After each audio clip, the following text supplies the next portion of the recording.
I was near this particular video no I know ash because oko media ne so TikTokers no abe face Captain Kojo Smart, Kevin Ekobody Taylor, any Hopeson Adorye for their attack on Bawumia. Just massa never again. Or abe clash with them. Remember until mu no achire wadwen amame. E wo comment section. How you Penyah block media. Mess was say any day. Obe like video no that my subscribe button somebody can the notification corner just update na be chire wadwen de amame. E wo comment section so baso. No share post any biashwe. So let's begin with and some Captain Smart e kan fa Bawumia. Now before then no we saw Kenya e Ghana hanomo ana mahama ebetena konwa so from 2012 to 2016 na sawe 2014 mu ana mahama de ade bia fra de kayayei tax e ba ye omu a omu so apan e wo mu tiri so e wo market mu omu so amanfo ne ma de koja wo mu no kayayei fo no mahama e de tax e ba ya na ise oji wo mu entokua to tax entokua to na oji wo mu tax e ma that time na won se be ye beberebe na mahama ejo mu tax ni na omusu no and I know osa cost supply omu with head pine mahama cost supply kai for so omunyiro Ghana hieska omunyiro munso omunyiro mu o so mu pine ya awewe a wa mu no omunyiro mu nso a se bi obenyeska na ebetimi agi omu tax more mana se nese ade a mahama betena kunya so de ye bo akaye yefo baako obe tax wo mu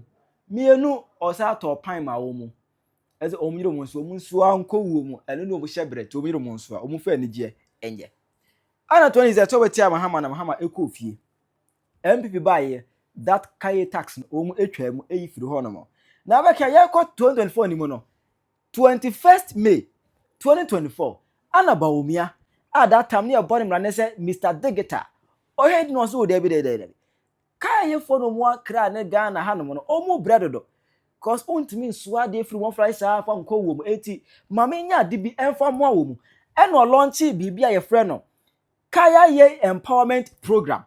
What I say eti Bawumia launches Kayayei empowerment program on 21st May 2024 ana ne botai nyina ne se kayayei fo no you know ebi mu e won san nyuma but ebi more talent but just that omuni baby a that they will develop upon the talent it no or ye bibi de aboa wo mu ye be train ebi na ema be drivers I say ema be drivers ko be kai kwa there was a video na Bawumia electric car na ode ba ye no na one kayayei lady bi na etwie na nice eti Bawumia ye send ye kayayei fo ye be yuma fi kwa no ho na ya pay enwuma bi ama omu aye eti no na ebi esua how is it pamade ebi esua we ebi esua da ade achi ye no 21st na or launch that program ade achi ye because what launch program omba hemfa na ombeda hemfa na omebia na I was say onya facility ema wo mu eti before then say no din kan build ultra modern hostel facility 21st na launch program no ade achi 22nd ana Bawumia commission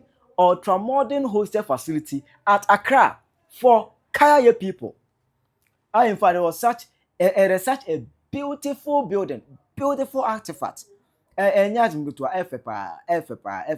Now this idea when Bawumia de buy, you know, our person or the poor ye nuamo ye offer asebo ye ba ene maame mo ye papa no ma omusua niema musua manfo na de koje o eje kakra ewo market no.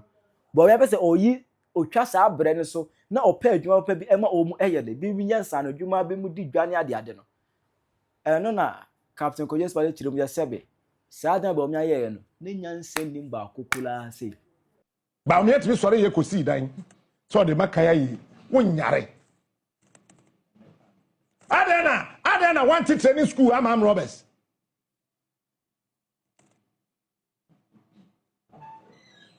and you see we sit in this country and we are always so happy about uselessness. Open your mouth and talk. Hey, you are the bad person. I want to be the bad person. I love to be seen as the bad person, but I know my influence is changing and shifting the way things are done in this country.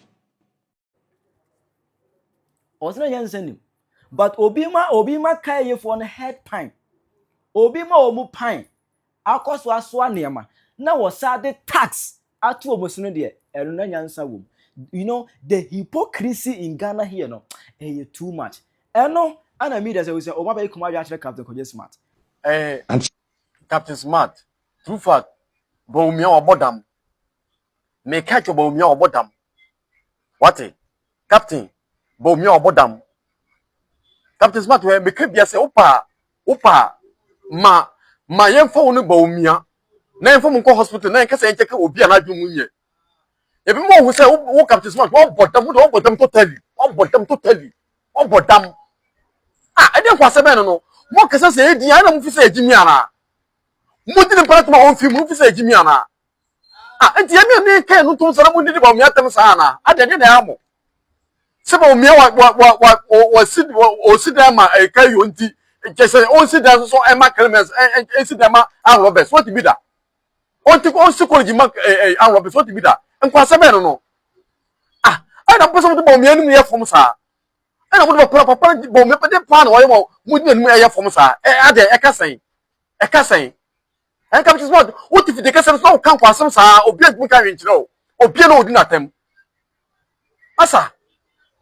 But this time di mamusa, but this time di mamusa. They mo come up no hu nyina so to promise no. Wa win promise no. 2028. Bawumia wa na beba. Three di mo mo koso ma fom. Abale beto 2028. Bawumia ono na president o Ghana ha. Onko ase be no. Ah, mo ba chese mo bu yese, ana mo hu yese. Am fi say yen kasa ni ti ana. Mo Bawumia no ma ye fom sa de mo ba chese. Ah, na onim Hopeson Adorye akwetena UTV akoke kansem bi afa Bawumia o kire mu say Dr. Muhammadu Bawumia has been rejected by Ghanaians. If the MPP brings him forward 10 times, he will be rejected 10 times. And say when you know Hopeson Adorye e ka fa Bawumia ho na me menti Hopeson say in a way say now no were anti-MPP. In fact, were anti-Akufo-Addo, anti-Bawumia, anti-MPP. Whatever thing that relate to Akufo-Addo and Bawumia, hopes in Pesobeti. On Pesobeti MPP party could have. And now the party that them only criminals, they are a bunch of liars. Only this, only that, only that, only that, only that. Be being secret, the entire people mean to hopes and say. Dabe na hopes who is MPP for no criminals. Because na a party a woka ho for decade. Where the party na chiama who contested for MPP who contested for parliamentary seat nyina the party na chi ama party na eba abam nyina ya ma appointment. That time they appointment ni ma no. You never saw said they are criminals, they are evils, they are nation destroyers. You stood so low. You enjoyed the appointment and whatever benefit that comes with it. What can one do to moji me?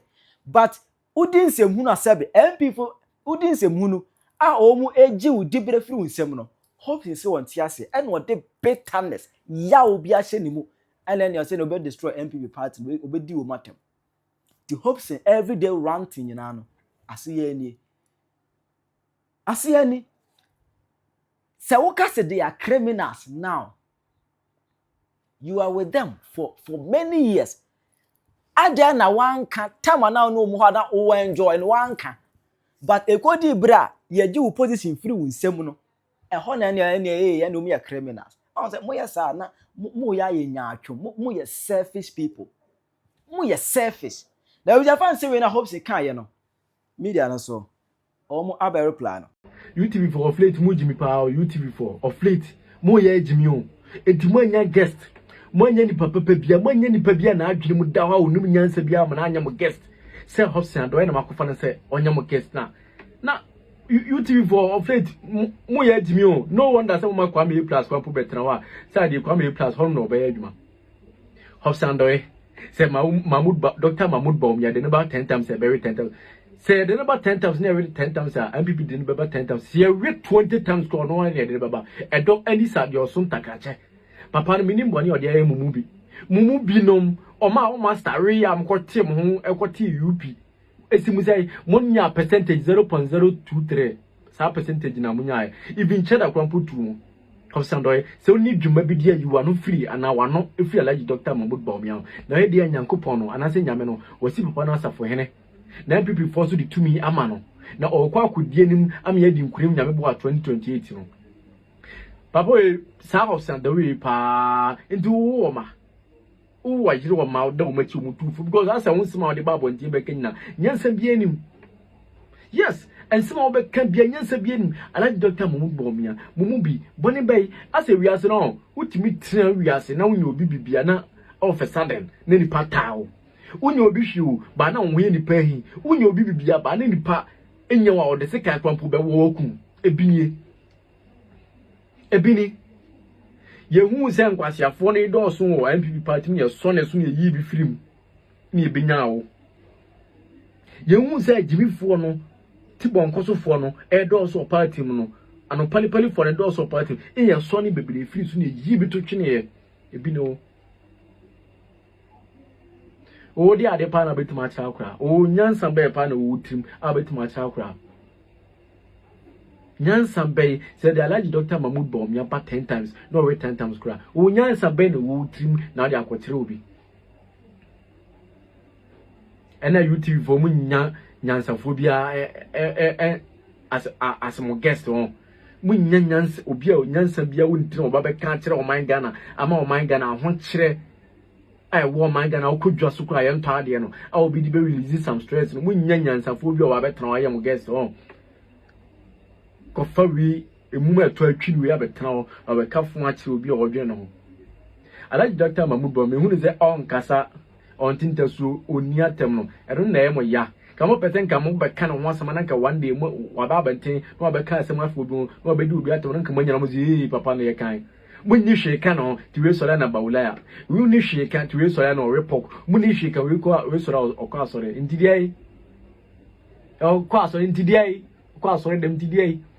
Mamma some year creature of Amuna Bonnie Mubi, Bonnie Ashamuma. Someone per se Muslim bedimos, more must some year creature of Muna Bonnie could chico bremai, Ashamuma to Mapa pano, now soon you know.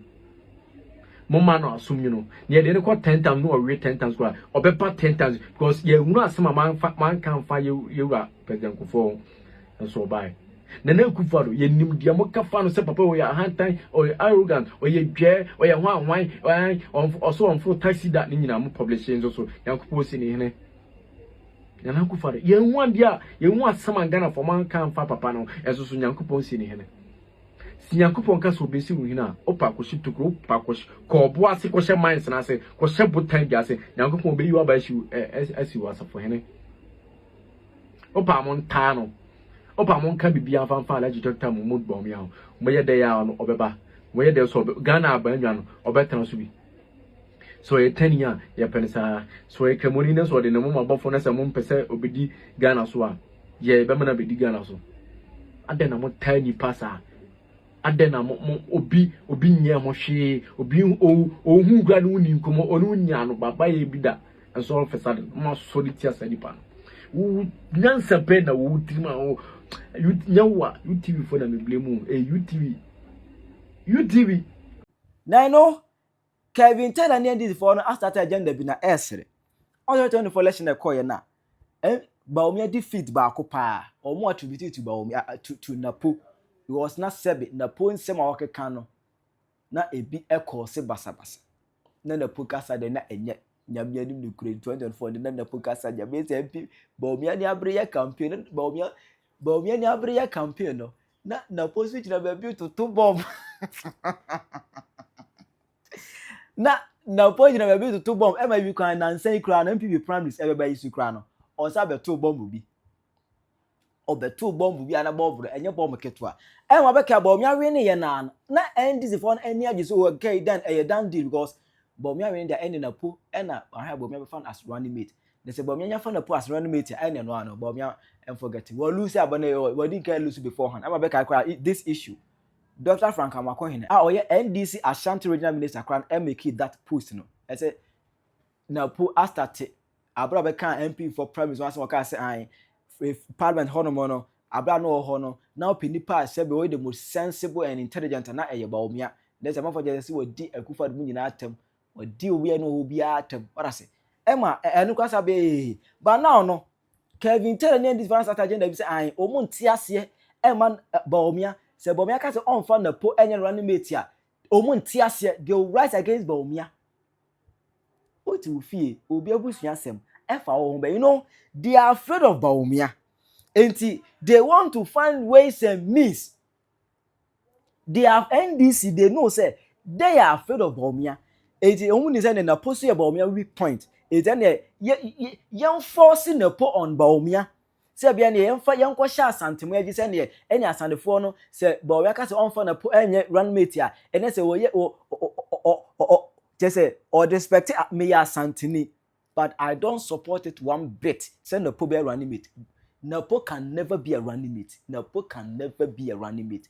Despite the fact that menini na ya santini, but Napo can never be a running mate. Debbie, he can never be. But Oba Besha santini say I say Bawumia yes say any Bawumia tan sante Bawumia hey munya this game na emfa. Munya this game no. Na say we no ga come. Na dey come that as well. Omo Abba reply no. Bawumia has to go with Napo. He has no option than to go with Napo. Because this is the guy who has worked so hard to give Mahmoud Bawumia this lot. This is a guy as Santefoko to Obama MPP 2024 because of Napo. Napo cannot be changed. Mahmoud Bawumia needs to go with Napo. Only option. Because as Santefoko almost this year, at a point, on person this year be the president. It will be better for him to also be vice president. But you, Bawumia, they are not stupid though. So hope a second chance, then give Napo to second chance. Unless you don't want second chance. Unless un person Santefo be second chance. Unless un person Santefo be to amount. So hope a Santefo second chance. Momo this year Napo second chance. Because that is the only way. That is the only way a Santefo will come out and vote for you. Because the whole to me omo this year second chance. Why should Obia Odimoko Dinchine our friend also you do for this year give you a second chance? No. So it is either Napo or nobody else. My name is Mahmoud Bawumia. Hey, I will watch you. Bawumia is going up. Bawumia is going up. Abu Awatale said, "Wabuano said the ulting Puma. Watadi Wabuano said the we are what year." And then the owner of MPP on ye. What the MPP are faster than you, not for my year.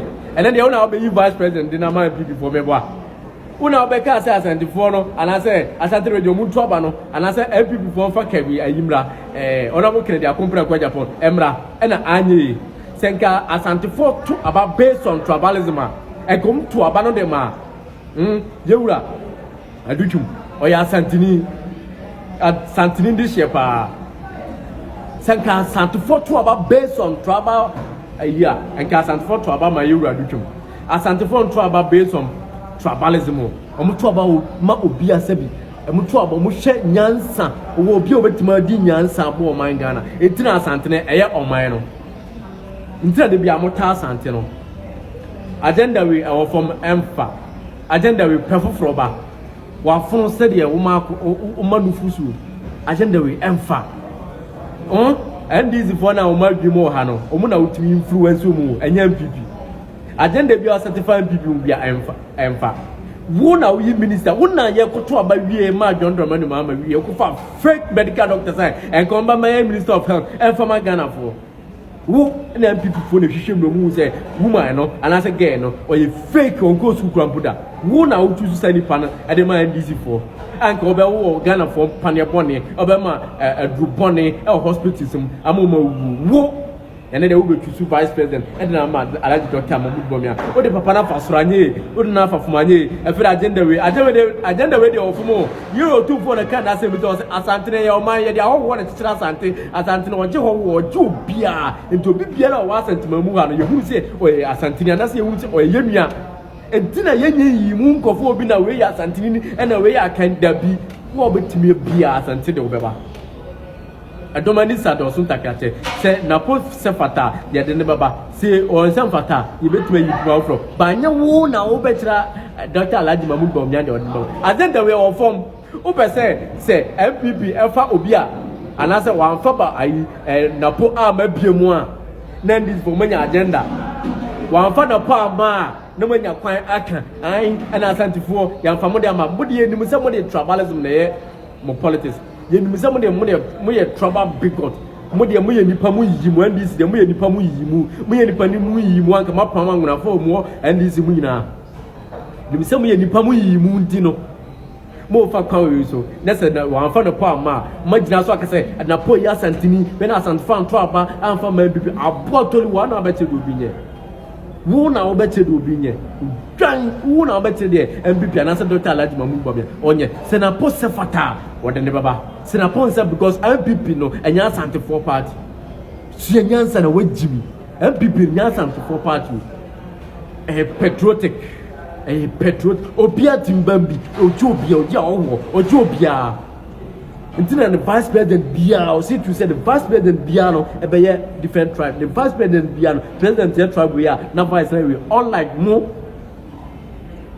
ni be no time mapama nwura fo nyina free NDC no enso se na omde di mo achi no asante for this how senga asante for the tribalism manasa asante sam na to aba enka ala kote no wote yup no ala oye bibini ya santini mapa a mu fie esi ashtown keo horma ahorna ala na ma me fie o asantini mapa ga santifo ko to aba de ma ala kote no yup no nya sa de no na santifo hwo enti na ode bia no o se asanti ayo man ohunu se woni nyansa on show obi caliber on show obi yobia no de tumi ama no o hwese wonum nyansa no de tumi ama on hwese o ye umi atantiri o se ni nua kwapo no no hu se sa de bia no ntimi hodu a on fa ma o de ma obi obetuma hodi tene bia mba boss anti na asante ye kese na mo boss anti na asante ye kese no agenda we farmer ko bring me hodi agenda we emfa so de na poba obi bia ka wa fa na poso ama obi bia ka o de na poba no anya kwa kan kwase asem wa fa na poso ama obi kwa kan kwase asem. No matter how you make the edus look like, it will never stop smelling. Jimmy and what Jimmy Biano. You say what Jimmy Nyai, any you say Jimmy so I know ash chair down, but we will be any Mugana as what Jimmy. And you will be any of us also. Why ya nye. Oh ye against Alhaji Dr. Mahmoud Bawumia nye. A federal number two vice president and the amount Dr. Alhaji Mahmoud Bawumia. Una obeche de asante nye opo atibili odi asante fatimina una obeche de omunye on adeba ko kire de omunye we mfantini esaye amunani ko kire de boterens nye yas asante fo obo dama tumutas na nye fefe na nye nipa bi na edim nyansa ko metra TV wa hwe wo na do nye nyansa nipa bi ni anka wo wa na do wa na be hwe wo abedje TV ati wo kwasa wo nyansa sambe na wo ka ka usuni pare nke obebre wa bibi mo wo ka bibi man ka sebe man kwa ka unyanye wo enso wo ndc na se ndc no omulaki literate omulaki enim the foreign leaders ntino e na wo na hyehyemra de ma wo e na se ndc omulaki no ma bebre ba omunim nyanse ntino e na wo hyehyem no mama wo the wadwe mame e wo comment section aha Penyah Media aka